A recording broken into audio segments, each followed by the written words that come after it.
दुनिया में सबसे शक्तिशाली चीज क्या है? क्या वो पैसा है, शोहरत है या ताकत? नहीं, सबसे शक्तिशाली चीज है आपका मन। ये ऐसा अस्त्र है जो आपकी जिंदगी को स्वर्ग बना सकता है या उसे नर्क में बदल सकता है। लेकिन अफसोस, हम में से ज्यादातर लोग इस अस्त्र का सही उपयोग नहीं कर पाते हैं। हम अपने मन में क्या बीज बोते हैं, यह तय करता है कि हमारी जिंदगी कैसी होगी। अगर आप नकारात्मकता, डर और बुरे विचारों के बीज बोते हैं तो यही चीजें आपके जीवन में वापस आएंगी। लेकिन अगर आप अपने मन को सकारात्मकता, शांति और सच्चाई से भरते हैं तो आपका जीवन भी वैसा ही सुंदर और शांतिपूर्ण हो जाएगा। आज मैं आपको भगवान बुद्ध की एक अद्भुत कहानी सुनाने जा रहा हूं। यह कहानी सिर्फ एक कथा नहीं है, यह एक मार्गदर्शन है, एक दीपक है जो अंधेरे में आपकी राह दिखाएगा। अगर आपके मन में अशांत विचार आते हैं, अगर आप बार बार गलत रास्तों पर भटक जाते हैं, तो इस कहानी को ध्यान से सुनिए।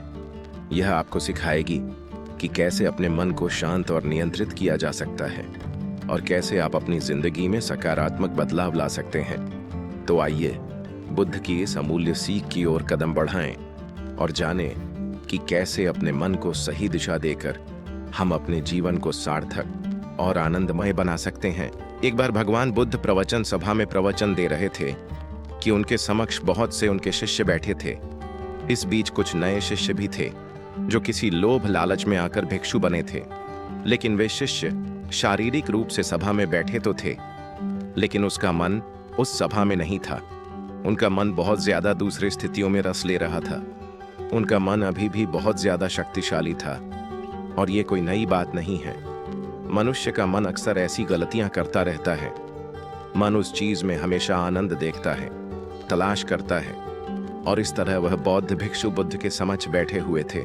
और नहीं भी कि यहाँ एक समझने वाली बात यह है कि मन इतना भी शक्तिशाली हो सकता है जो बुद्ध जैसे महान शख्स के बैठने के बावजूद भी कि उसे अनदेखा कर दे।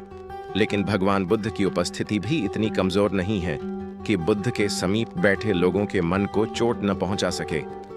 तो बुद्ध की बातों में इतनी जादू थी कि बुरे से बुरे लोग भी, चाहे कितना भी भटका हुआ मन क्यों ना हो, सभी शांत हो जाते थे। भगवान बुद्ध के शब्द एक बार किसी के कान में चला जाता है तो उसका रूपांतरण निश्चित है। इस सभा में बैठे उन नए नए भिक्षु का मन प्रयास तो करता कि उन्हें बुद्ध की उपस्थिति से वंचित रखा जा सके, परंतु बुद्ध की उपस्थिति ऐसा होने नहीं देती। गौतम बुद्ध बोलते बोलते अचानक चुप हो जाते और ये सबके मन को स्ट्राइक करती है कि बुद्ध बोलते बोलते अचानक क्यों चुप हो गए। सभी लोगों का मन दूसरे जगह से हटकर बुद्ध के मौन होने में केंद्रित हो जाता है। फिर बुद्ध मुस्कुराते हैं और बोलते हैं, मेरे प्रिय भिक्षुओं, यह हमारा जीवन बहुत कीमती है। इसकी कीमत हमें तभी समझ में आती है जब यह हमारे पास कम समय के लिए बचता है। इसलिए तुम्हारे मन में जो भी प्रश्न है, चाहे जैसे भी प्रश्न हो, अभी पूछ लो। क्या पता कल यह पूछने का मौका ना मिले। उसी वक्त एक नए बौद्ध भिक्षु खड़ा होकर उनसे पूछते हैं कि हे तथागत, मेरे मन में एक प्रश्न है, लेकिन मुझे समझ में नहीं आ रहा है कि मैं आपसे कैसे पूछूं।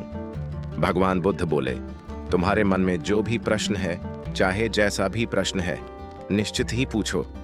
भिक्षु कहते हैं, हे बुद्ध, मैं सोचता था कि भिक्षु बनने के बाद मेरे मन में सभी बुरे और अश्लील विचार खत्म हो जाएंगे, परंतु ऐसा नहीं हुआ।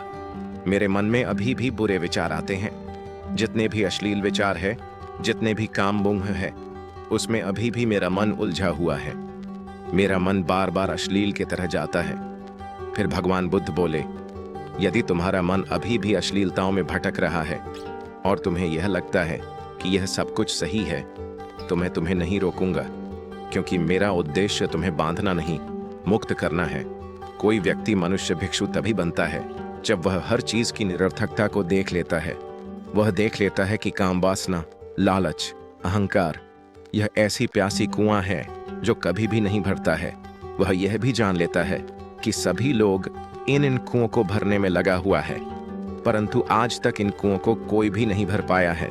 जब किसी व्यक्ति को यह लगता है कि कोई भी चीज इस जीवन को पूरा नहीं कर सकती, तब वह सब कुछ त्यागने लगता है और वह भिक्षु बनने का रास्ता भी चुन लेता है। और फिर भिक्षु दोबारा बुद्ध से पूछते हैं, परंतु हे बुद्ध, यह अश्लील विचार हमारे मन में आते क्यों हैं? तब बुद्ध बोले कि बुरे विचार उन सभी बीजों का फल है जिन्हें हम जाने अनजाने में बो रहे हैं। गौतम बुद्ध के द्वारा बताए गए इन बातों को इस तरह समझिए। हमारे मन में बुरे विचार पैदा होने के लिए सबसे पहले जानकारी आती है, उससे विश्वास बनता है, और फिर विश्वास से हमारे विचार की उत्पत्ति होती है, और फिर यह व्यवहार में परिवर्तन हो जाता है। वह भिक्षु फिर पूछते हैं कि हे बुद्ध, अब हमें क्या करना चाहिए? तथागत बोले कि सबसे पहले उन बीजों को बोना बंद कर दो जो कड़वा फल देता है। फिर बुद्ध कहते हैं, हर काम को होश के साथ करो। यह होश का मतलब यह नहीं होता कि हर काम को उल्टे सीधे तरीके से करो। इसका मतलब यह होता है कि हर काम को करने से पहले उसका परिणाम क्या होगा यह जानो। क्या वह काम करने से आपको क्षणिक आनंद मिलता है, यह क्षणिक लाभ मिलता है, तो यह काम का कोई अर्थ नहीं है। जिस प्रकार अश्लील विचारों से हमें थोड़ी देर के लिए आनंद मिलता है और बाद में हम अपने आप को कोसते हैं, यह क्षणिक लाभ के गिनती में आते हैं। कोई भी काम करो तो अपने आप से पूछो कि वह काम हम क्यों कर रहे हैं, उससे हमें क्या लाभ होगा, क्योंकि हम अपने जीवन में बहुत से ऐसे काम जाने अनजाने में करते हैं जिसका कोई अर्थ नहीं निकलता है। बुद्ध कहते हैं, हर चीज को समय रखो, चाहे वह सुनना हो, बोलना हो या फिर देखना हो, क्योंकि हमारे 5 इंद्रियां मन के द्वार हैं। इसी इंद्रियों से हमारे मन को भोजन मिलता है। जितना ज्यादा और गलत तरीके से हम इसे भोजन देंगे, हमारा मन उतना ही शक्तिशाली हो जाएगा। इसलिए जितना भोजन जरूरत है उतना ही इस मन को देना चाहिए।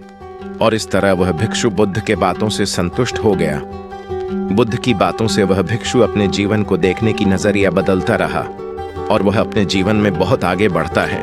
दोस्तों, उम्मीद है कि आपको इस कहानी से एक अच्छी सीख मिली होगी।